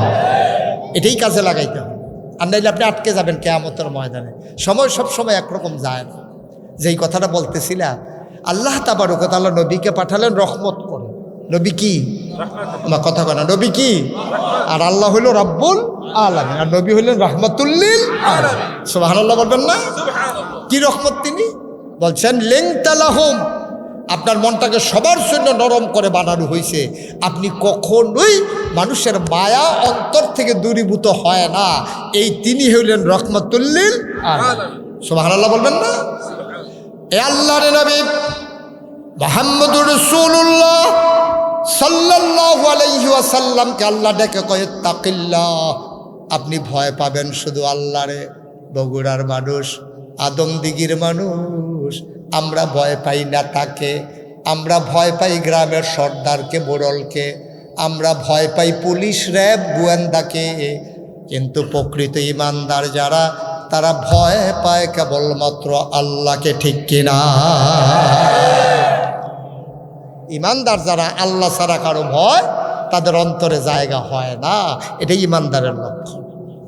আচ্ছা, এখানে আল্লাহ কেন বললো না তোমরা ভয় পাইবা পীর সাহেব হুজুরকে? কেন বললো না তোমরা ভয় পাইবা এমপি সাহেবকে? কেন বললো না তোমরা ভয় পাইবা থানার ওসিকে? কেন বললো না তোমরা ভয় পাইবা আব্বাকে আম্মাকে? কেন বললো না? কেন আল্লাহর কথা বললো? মুফাসসিরিন কেরাম গবেষণা করলেন, তারা গবেষণার রেজাল্ট প্রকাশ করে দিলেন। যদি বলতো তোমরা ভয় পাইবা মুশতাক ফয়েজি পীর সাহেবকে, তা আমার এলাকার যারা মানুষ তারা পাহারা দিত যে হুজুরে কোন সময় বাড়ি থেকে যায়, আমরা তখন গোনা করা শুরু করব। যেহেতু হুজুরে ভয় পাইতে কইছে, তো হুজুরে দেখলে না ভয় পাওয়া, হুজুর তো দেখে না, হুজুর চলে গেছে বগুড়া, তো আমরা তো যা ইচ্ছা তা করব। এই জন্য মুশতাক ফয়েজি পীর সাহেবকে ওরা পাহারা দিত। আল্লাহ পীর সাহেবের কথা বলেন নাই, মায়ের কথা বলেন নাই। মা রান্না করে, ছেলেটা কলেজে গিয়ে যদি সিগারেট খায় মা তো দেখবে না। বাবা চলে গেছে অফিসে, সন্তান যদি জোহরের সময় নামাজ না পড়ে তাহলে তো সন্তান বাবা তো দেখবে না। এই জন্য আল্লাহ বলছেন আত্তাকিল্লাহ, তোমরা ভয় পাইবা আল্লাহকে। কারণ এই জন্য আল্লাহকে ভয় পাইবা এমন একটা জায়গা নাই। তুমি যখন সেহেরি খাও ভোর রাত্রে, নিকশ কালো অন্ধকার, আকাশে মেঘ জমে আছে, হাতটা দিলে দেখা যায় না আলো ছাড়া, তখনও যিনি দেখেন তিনি কে? আল্লাহ। পানির নিচে ডুব দিয়ে যদি তুমি এক ঢুক পানি খেয়ে ফেলো, তুমি অজু করতে গেছো টিউবওয়েলের ভেতরে, একটা ছেলে তোমাকে সাহায্য করতেছে, টিউবওয়েলের ভিতরে চাপ দিয়া শালতো করে চাপ দেয়, পানি বের হয়, তুমি কুলি করো। তুমি কুলি করার সময় 2 কুলি ফেলেছো, মাঝেরটা খেয়ে ফেলছো। যেই লোক চাপ দিছে, যেই ছেলেটা দাঁড়ায়া দাঁড়ায়া তোমাকে পানি বের করে দিচ্ছে, সেও টের পায় নাই, বুঝে নাই তুমি যে পানি ফেয়ে ফেলছো। কিন্তু একজন টের পেয়ে গেছেন, তিনি যিনি তিনি আমার আল্লাহ, ঠিক কিনা? তিনি আধারেও দেখেন, তিনি আলোতেও দেখেন, তিনি তোমার দিনেও দেখেন, তিনি রাতেও দেখেন। দরজা বন্ধ করে তুমি যদি খাও, পর্দা টানাইয়া দিনের বেলা খাও, তিনি দেখেন। আর এই দেখেন, এই চিন্তাটা তোমার মাঝে তৈরি করে দেওয়ার জন্যই আল্লাহ তাবারক ওয়া তাআলা রোজা ফরজ করে শেষাংশ বলে দিয়েছেন লাআল্লাকুম তাত্তাকুন। এই যে রোজা দিলাম যেন তোমার অন্তরে আল্লাহর ভয় পয়দা হয়। বুদ্ধিমান মানুষ যারা, তারা যখন ব্যবসা করে বছর শেষে হিসাব মিলায়, লাভ হয়েছে না লস হয়েছে। বুদ্ধিমান ইমানদার যারা, তারা রোজার পরে হিসাব মিলায়, এই রোজায় আমার গোনা মাফ হয়েছে নাকি গোনা রয়ে গেছে, ঠিক কিনা কম? আমরা তো বোকা না, আমি শুরুতেই বলছি আপনারা বুদ্ধিমান। তাহলে বুদ্ধিমান মানুষ হইল রোজা যে গেল, এই রোজা যেই কারণে ফরজ হয়েছিল যে লাআল্লাকুম তাত্তাকুন, তোমাদের অন্তরে যেন আল্লাহর ভয় পয়দা হয়। তাহলে আপনার অন্তরে কি আল্লাহর ভয় পয়দা হয়েছে? আপনি কি যাচাই করছেন? আমি দেখছি বাংলাদেশের মানুষ রোজার মাসে যেমনি আল্লাহকে ভয় পায়, বিশেষ করে সেহেরির সময় আর ইফতারের সময়, এত এইরকম কোন দেশের মানুষ ভয় পায় কিনা সন্দেহ আছে। আপনার সারা জীবনের অভ্যাস, ভাত খাওয়ার পরে গোশত দিয়া খান আর মাছ দিয়া খান। ভাত খাওয়ার পরে আপনি কলা দিয়া, খেজুরের গুড় দিয়া, দুধ দিয়া মাখাইয়া এক লোকমা ভাত না খাইলে মনে হয় যেন আপনার পেটে ভরে নেই। সেহেরির সময় আপনি কলা কিনে আনছেন, খেজুরের গুড় কিনে আনছেন, আপনাদের বিখ্যাত বগুড়ার দই কিনে আনছেন, সবগুলা মাখাইয়া আপনি যখন লোকমাটা দিতে যাবেন, খেয়াল করেন, খুব সূক্ষ্ম কথা, গভীর মনোযোগ, আপনি ভাতটা মাখাইয়া একেবারে এমন স্বাদ লাগবে মনে হইতেছে, আপনি লোকমাটা নিয়ে আপনার অর্ধেক রাস্তায় গেছে অথবা বেশিরভাগ জায়গায় চলে গেছে। এমন সময় হঠাৎ করে মসজিদের মিনার থেকে ইমাম সাহেব ডাক দিয়া বলতে, সাবধান, সময় শেষ। এখন কি লোকমা উপরে যায় না নিচে যায়? চিন্তা করে দেখছেন আপনি? এর চাইতে ভয় আর কেমনে পাবেন আপনি? কেউ লাঠি নিয়ে দাঁড়াই থাকে নাই, কোনো পুলিশ নাই, কোনো জরিমানার ব্যবস্থা নাই। সারা জীবনের মজার খাবারটা, লোকমাটা মুখের কাছে নিয়ে গেছেন। সুবহানাল্লাহ বলবেন না?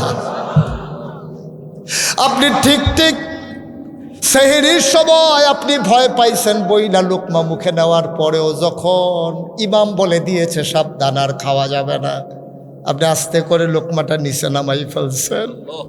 বগুড়ার মুসলমান, আল্লাহর ভয় আর কারে কয়? 7 বছরের বাচ্চা ছেলেটা রোজা রেখেছে, দুপুর পর্যন্ত ছেলেটা শক্ত ছিল। সূর্য যখন হেলে পড়েছে, ছোট বাচ্চারা আস্তে আস্তে বাঁকা হয়ে যাইতেছে, নরম হয়ে যাইতেছে। আসরের সময় ইফতার নিয়ে যখন সবাই আসরের শেষ সময়ে বসে গেছে, বাচ্চা ছেলেটা একটু পরে পরে পানির গ্লাস মুখে নেয়, পানির গ্লাস হাতে নিয়ে কয় খেয়ে ফেললাম। মা বলে আরে না না না, বাবা বলে আরে না, দাদা বলে আরে না, আর একটু সময় অপেক্ষা করো। ছোট বাচ্চাটারেও খেতে দেয় না, নিজেও খায় না, বারবার ঘড়ির দিকে তাকায়, বারবার জানালা খুলে দেয় মসজিদে আজানের আওয়াজ আসে কিনা। ও মুসলমান, তুমি যদি আল্লাহকে ভয় না পাইতা সেহরির সময় এত অপেক্ষা করতা না। নিশ্চয়ই তুমি ভয় পাও। কোনো দারোয়ান নাই, কোনো পুলিশ নাই, কোনো আইনের ব্যবস্থা নাই, জরিমানার ব্যবস্থা নাই, তারপরেও তুমি খাও না, কারণ তুমি বিশ্বাস করো আমি যদি খেয়ে ফেলি, কেউ জানুক আর না জানুক, শাস্তি হোক আর না হোক, একজন জেনে যাবেন যিনি কিয়ামতের ময়দানে ইয়াউমা ইয়ানজুরুল মারউ মা কাদ্দামাত ইয়াদা, সেই কিয়ামতের ময়দানে আমার হাতের ভিতরে যখন আমলনামা দিয়ে দেওয়া হবে, বিচারকের জায়গায় যিনি ওই আল্লাহ বসে যাবেন, সেই দিন যিনি বিচার করবেন, কেউ দেখুক আর না দেখুক আমার আল্লাহ দেখে ফেলবে। এই জন্য নিকষ কালো অন্ধকারে আপনি সেহরির ফজরের আজান পড়ে গেলে আর খান না, ঠিক কিনা? পিপাসা থাকার পরও আপনি পান করেন না, খাবার থাকার পরও আপনি খান না, আপনি বিশ্বাস করেন আল্লাহ দেখতেছেন। এখন আদম দিঘির মানুষের কাছে আমার সরল একটা প্রশ্ন, সেহরির সময় আল্লাহ দেখেন, আজান পড়ে গেলে খাওয়া যাবে না, মাগরিবের আজান পড়ার আগে খাওয়া যাবে না, আল্লাহ দেখেন, তাইলে এই দুই জায়গায় আল্লাহ দেখে, এই জন্য আল্লাহকে ভয় পাই। আমি যখন অফিসে ফাইল আটকাইয়া ঘুষ খাই, তখন আবার আল্লাহ বুঝি দেখে না। দেখে না কি দেখে না? আপনি তো সেহেরি খাইলেন না আল্লাহরে দেখাইয়া। জীবনের সবচেয়ে মজার খাবারটা আপনার দুধ দিয়া, কলা দিয়া, খেজুরের গুড় দিয়া মাখাই, এটাও তো খাইলেন না আপনি, কারণ আল্লাহ দেখে ফেলবে। আপনার পিপাসায় বুক ফেটে যায়, তারপর আপনি পান করলেন না, আল্লাহ দেখে ফেলবে। তাইলে আপনি যখন ফাইল আটকাইয়া ঘুষ খান, আপনি যখন জমিনে রাইল ঠেলতে ঠেলতে আরেকজনের জমিনে ঢুকে যান, আপনি যখন কাজ করার আগে গুসলিং দিয়া একবারে সব ফরজ তরক করে আপনি যখন জমিনে কাজ করতে থাকেন, আপনি যখন মানুষের উপরে জুলুম করেন, অন্যায় করেন, বিচার করেন, ক্ষমতার বস্ত্রতে যাওয়ার পরে অতীত ভুলে গিয়া আপনি যখন আবার তাবেদারি শুরু করে দেন, তখনও যিনি দেখেন তিনি কে? আল্লাহ। সুতরাং মনে রাখবেন, মনে রাখবেন, হিসাব দিতে হবে আল্লাহর কাছে। ইয়াউমা ইয়ানজুরুল মারউ মা কাদ্দামাত ইয়াদা। আপনি যা করতেছেন সব আপনার আমলনামা হাতের ভিতরে দিয়ে দেওয়া হবে। হাতেরটা ধরলে যেমন আঙ্গুলগুলো দেখা যায়, হাতের রেখাগুলো যেমন দেখা যায়, আপনি যা করছেন সব আপনার আমলনামায় তুলে ধরা হবে। ইয়াকুলুল কাফিরু ইয়া লাইতানি কুনতু তুরাবা। কাফের বলবে হায় হায়, আমি যদি মাটি হয়ে যেতাম। আল্লাহ বলবেন না, এই জন্যই তো তোমারে মানুষ বানাইছি, তোমারে গরু বানাই নাই, তোমারে ছাগল বানাই নাই, তোমারে আকল দিছিলাম। তুমি রোজার মাসে ঠিক ঠিক ডরাইছো, তুমি একটু হিসাব মিলাইলে না, কেমন ডরাইলা? 1 মাস তো আমি ট্রেনিং পিরিয়ড দিয়েছিলাম, এই ট্রেনিংটা গ্রহণ করে বাকি 11 মাস যেন কাজে লাগাইতে পারো। কাজে লাগাও নাই তো তুমি। রমজান গেছে, আল্লাহর ভয়ও গেছে। অফিসে বসে বসে একটু হইছে উনি টুপি মাথায় দেন, রমজানের পর থেকে অফিসে গেলে ও টুপি মাথায় দেয়। এখন লোকজন কয়েকজন এসে পড়ছে তো কাজ নিয়া, উনি আবার নামাজও পড়ে। উনি শেষ সময় বলতেছে, ভাই জোহরের আজান দিয়ে ফেলছে, আপনার বসে বসে বিরক্ত করেন না, যে যা দিবেন তাড়াতাড়ি দেন, জামাত ছুটে যেতেছে।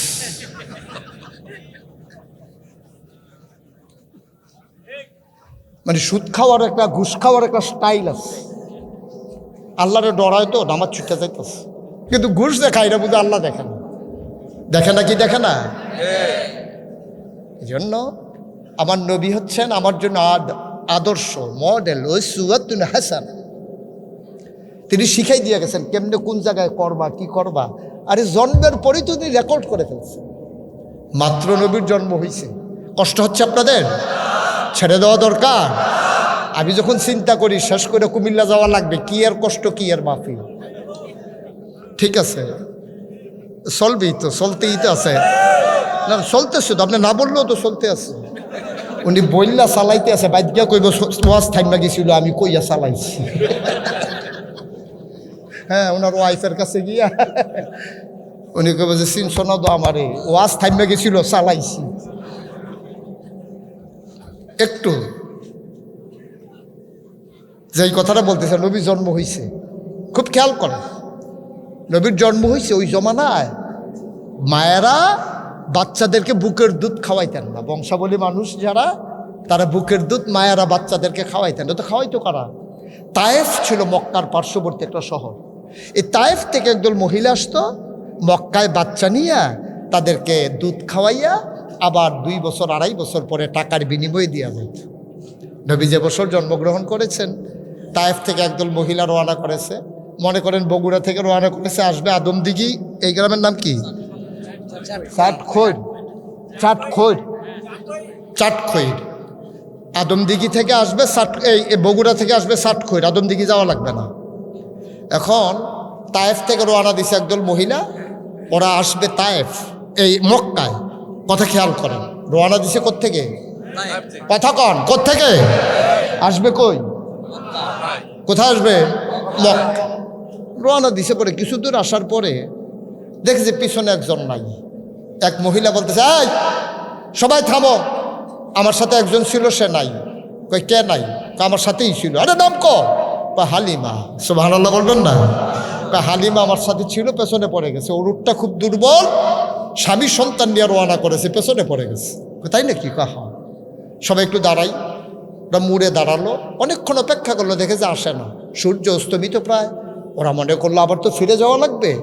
ওরা দৌড়াইয়া তাড়াতাড়ি করে চাটখৈর আসছে, ওই মক্কায় আসছে।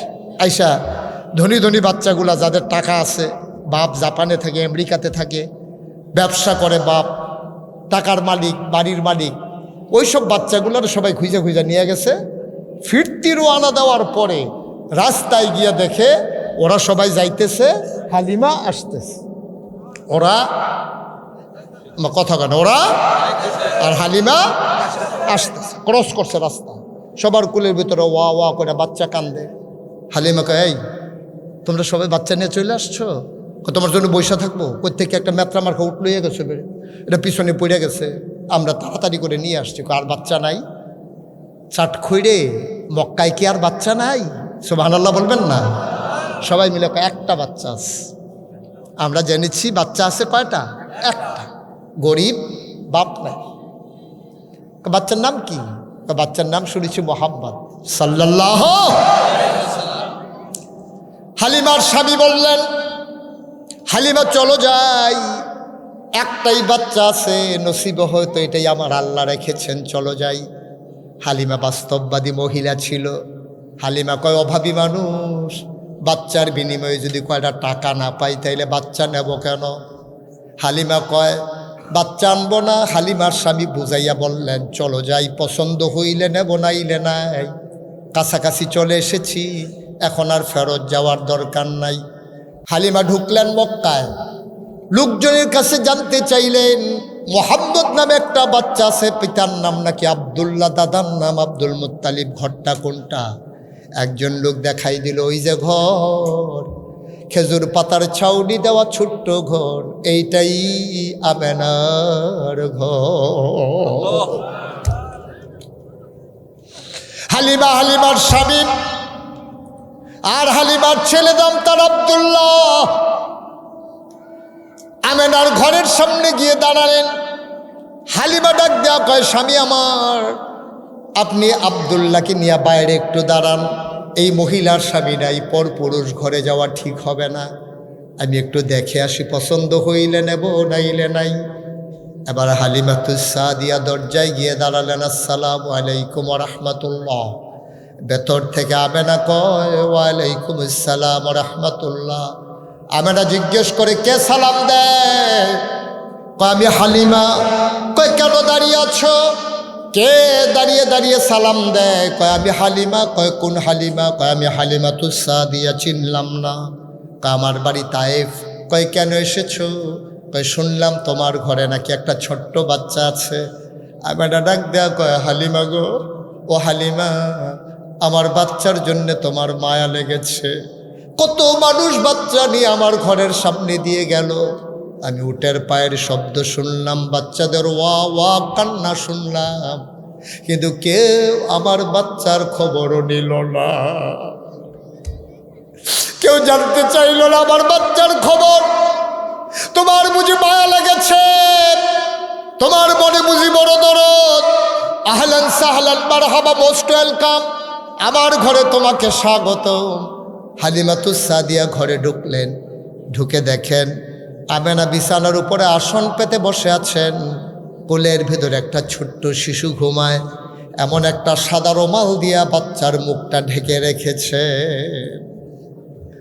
হালিমাতুস সাদিয়া আমেনা, ও আমেনা, বাচ্চা নেব এমন কোনো কথা নাই, আগে বাচ্চাটা দেখবো, যদি পছন্দ হয় নেব, নাইলে নেওয়ার দরকার নাই। আমেনা একটু বাচ্চাটা দেখতে চাই। আমেনা কয় দেখে নাও নয়ন ভরে।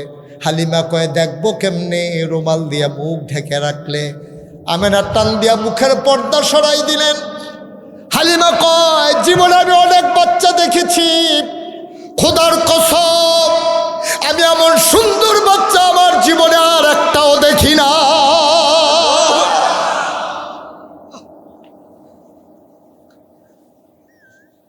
মানুষ এত সুন্দর হইতে পারে এটা আমার জানা ছিল না। বাচ্চারা চোখ বন্ধ করে ঘুমায়। আমি মনে মনে চিন্তা করতেছিলাম, আমি তো বাচ্চাটাকে দেখি, বাচ্চাটা তো আমাকে দেখে না। আমি মনে মনে চিন্তা করতেছিলাম, যদি বাচ্চাটা আমাকে এক নজর দেখতো। আল্লাহর হুকুম, আমি কাউকে কিচ্ছু বলি নাই। হঠাৎ করে আমি দেখলাম বাচ্চার চোখের পাতাটা এমন করে নড়তেছে।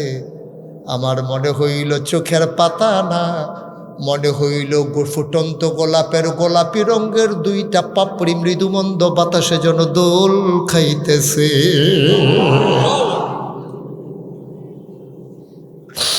বাচ্চারা আমার দিকে চোখ খুলে তাকাইল, আমিও তাকাইলাম, চার চোখের মিলন হয়ে গেল। বাচ্চা কি বুঝলো আমি জানি না, দুধের বাচ্চা, ও আমার দিকে তাকাইয়া আলতো করে ঠোঁটের কোনাটা বাঁকা করে একটা মুচকি হাসি দিল। আমার মনে হইল হাসিটার সাথে সাথে আমার কলিজাটা যেন দুইটা ভাগ হয়ে গেছে। আমি দৌড়ে ঘরের বাইরে গেলাম। আমি গিয়ে বললাম, স্বামী ওরা যদি একটা টাকাও না দেয় আমি কিন্তু এই বাচ্চা ফেলে যাব না, এই বাচ্চা আমি নেবই নেব। হালিমার স্বামী কয় মন চাইলে নিয়ে নাও। আবার হালিমা গিয়ে কয় আমেনা, আমেনা টাকা পয়সার কোনো হিসাব নাই, বাচ্চাটা দয়া করে কুলে দিয়ে দাও, এই বাচ্চা ছাড়া আমি বাঁচব না। আমেনা কুলে তুলে দিলেন। হালিমা কয় আমি শুকনো একটা মহিলা ছিলাম, আমার বুকের ভিতরে এক ফোঁটা দুধ ছিল না। আমার বাচ্চা আব্দুল্লাহ তায়েফ থেকে মক্কায় আসতে বারবার আমার দুধের ভিতরে চুষণ মেরেছে, একটা ফোঁটা দুধ বের হয় নাই। কিন্তু খোদার কসম আমি যেই মাত্র মোহাম্মদকে কুলে নিলাম, আমি টের পাইলাম আমার শুকনা দুইটা বুক দুধে ভরপুর হয়ে গেছে।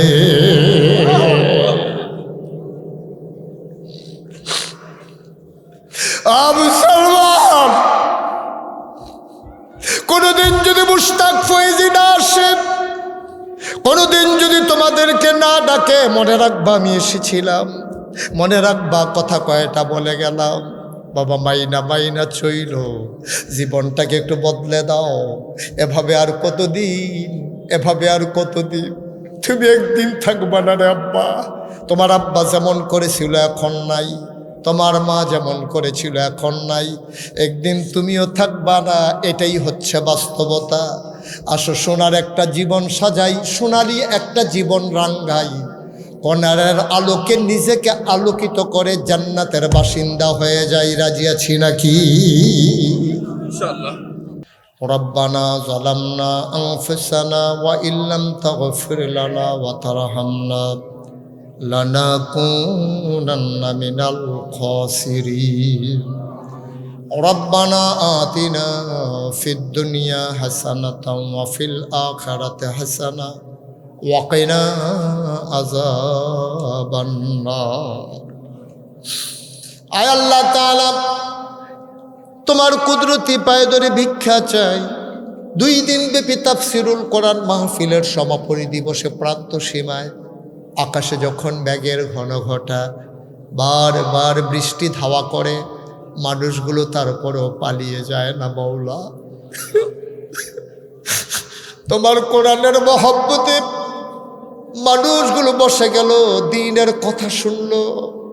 আয় আল্লাহ, তাদের ঈমানকে তারা তাজা করে দিল। আল্লাহ, তারা মনে মনে শপথ নিয়েছে, যেমন করে রমজানে আল্লাহর ভয় তাদের অন্তরে ছিল, বাকি 11 মাস তারা এই ভয় নিয়ে দিন কাটাতে চায়, রাত কাটাতে চায়।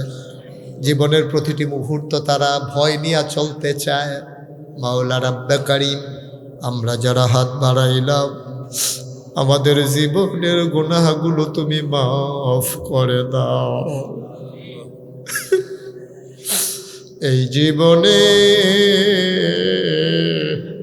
আমরা আর গুনাহ করব না। বলেন আল্লাহ আল্লাহ। এই জীবনে আমরা আর গুনাহ করব না। হাতের গুনাহ মাফ চাই। আরে হাত, এই হাত দিয়ে আমি কত গুনার কাজ করেছি। আমি পায়ের গুনাহ মাফ চাই। এই পা দিয়ে হেঁটে হেঁটে আমি গুনার জায়গায় পৌঁছেছি। আমি চোখের গুনাহ মাফ চাই। এই চোখ দিয়ে তাকাইয়া তাকাইয়া আমি কত গুনাহ করেছি। আমি মুখের গুনাহ মাফ চাই। এই মুখ দিয়ে আমি কত মন্দ কথা বলেছি, কত হারাম খাবার গ্রহণ করেছি গো মাওলা। আমি মনের গুনাহ মাফ চাই। এই মন দিয়ে আমি কত কুভাবনা ভেবেছি গো মাওলা। মাওলা রাব্বে কারীম, আমরা যারা হাত বাড়াইলাম, আমাদের জীবনের গুনাহগুলো তুমি মাফ করে দাও। এই জীবনে আমরা আর গুনাহ করব না। আয় আল্লাহ তাআলা, আমরা যারা হাত বাড়াইলাম, কারো আব্বা নাই, কারো মা দুনিয়াতে বেঁচে নাই। আমি গুনাহগার গোলাম, আমারও আব্বা নাই। ছোট ছোট বাচ্চারা যখন আব্বা আব্বা বলে যখন ডাক দেয়, মনের আয়নায় বাবার চেহারাখানি ভেসে ওঠে। বাবা বলে ডাক দিতে পারি না গো মাওলা। আমার মতো এমন যারা বাবা হারা, বাবার কবরে জান্নাতের টুকরা বানায়া দাও। মা মা যারা কবরে শোয়াইছো, তোমার মা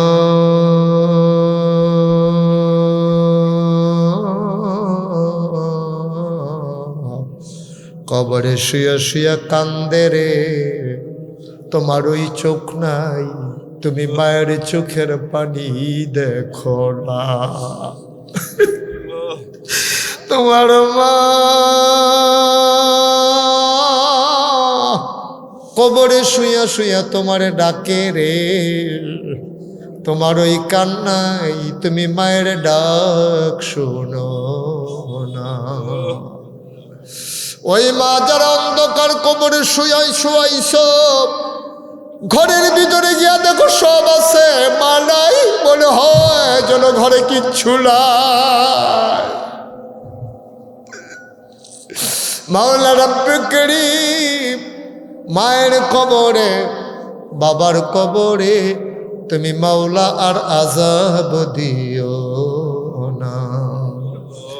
রাব্বির হামহুমা কামা রাব্বায়ানি সগীরা। রাব্বির হামহুমা কামা রাব্বায়ানি সগীরা। আয় আল্লাহ তাআলা, আমাদের ভিতরে যারা বিদেশে পড়ে আছে, সহি সালামতি বিদেশি জিন্দেগি করার তৌফিক দান করে দাও। আমাদের যার যত অভাব আছে তুমি দূর করে দাও, যার যত পেরেশানি আছে উদ্ধার করে নাও। আমাদের ভিতরে যারা ঋণগ্রস্ত ঋণ মুক্ত বানিয়ে দাও, যারা অসুস্থ শিফায়ে কামেলা নসিব করে দাও।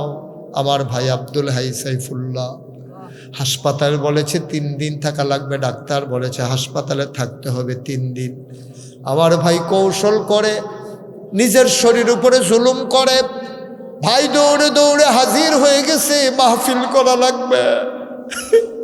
হাসপাতালে শুয়ে থাকলে হবে না, আমি যদি শুয়ে যাই দাঁড়িয়ে থাকবে কে? আমার ভাই দৌড়ে দৌড়ে সে হাজির হয়ে গেল। মাওলা তুমি তো ইচ্ছে করলেই পারো, তোমার কুদরতের মাধ্যমে তুমি মাওলা শিফায়ে কামেলা নসিব করে দাও। দ্বীনের হাদি হিসাবে কবুল আর মঞ্জুর করে পৃথিবীর দিক দিগন্তে ছুটে যাওয়ার তৌফিক তুমি দান করে দাও ইয়া রাব্বাল আলামিন। আজকের এই মাহফিলে টাকা দিল, পয়সা দিল, বুদ্ধি দিল, পরামর্শ দিল, মাহফিলে হাজির হলো। যে যেমন করে মাহফিল সাজালো, কিয়ামতের দিনে মুসিবতের সময় আজকের মোনাজাতকে সবার জন্য নাজাতের উসিলা বানাইয়া দিও। হে আল্লাহ ভিক্ষা চাই, ফিতনা ফাসাদের জমানায় পড়ে গেছি মাওলা, ফিতনা ফাসাদের জমানায় পড়ে গেছি। ঈমান নিয়ে বেঁচে থাকা বড় দুষ্কর গো মাওলা। আমাদের বিবিদেরকে আবেদা সালেহা জাহেদা বানিয়ে দাও। সন্তানগুলোকে চক্ষু শীতলকারী সন্তান হিসাবে কবুল আর মঞ্জুর করে নাও। আয় আল্লাহ উপযুক্ত খাদেম দিয়া কিয়ামত পর্যন্ত এই মাহফিলটাকে কায়েম আর দায়েম রেখে দিও। আয় আল্লাহ এলাকাবাসীর অন্তরে এই মাহফিলটার জন্য, কোরআনের বক্তব্যের জন্য, আয় আল্লাহ ইশাকের জন্যে তুমি মাওলা একটু মহব্বত পয়দা করে দিও।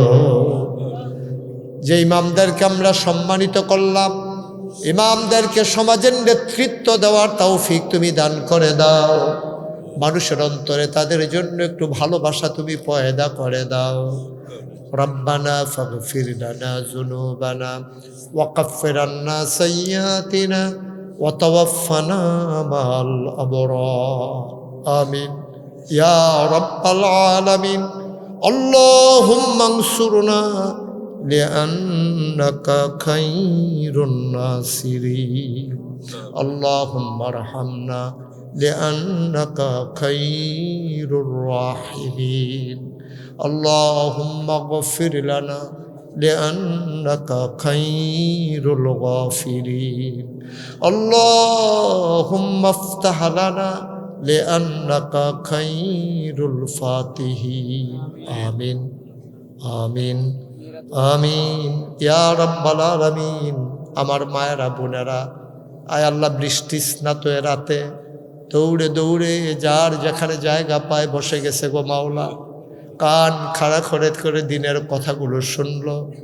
আবেদা সালেহা জাহেদা বানাইয়া দিও। আমিন ইয়া রাব্বাল আলামিন। হায়াত যেদিন শেষ হয়ে যাবে, রুহু যেদিন গলার মাঝামাঝি আটকে যাবে, তুমি রাজি থেকে তোমার হাবিবকে রাজি রেখে আমাদের কণ্ঠে ওই মধুর কলেমা তুমি জারি করে দিও। লা ইলাহা ইল্লাল্লাহ মুহাম্মাদুর রাসূলুল্লাহ সাল্লাল্লাহু আলাইহি ওয়াসাল্লাম। আসসালামু আলাইকুম ওয়া রাহমাতুল্লাহি ওয়া বারাকাতুহু।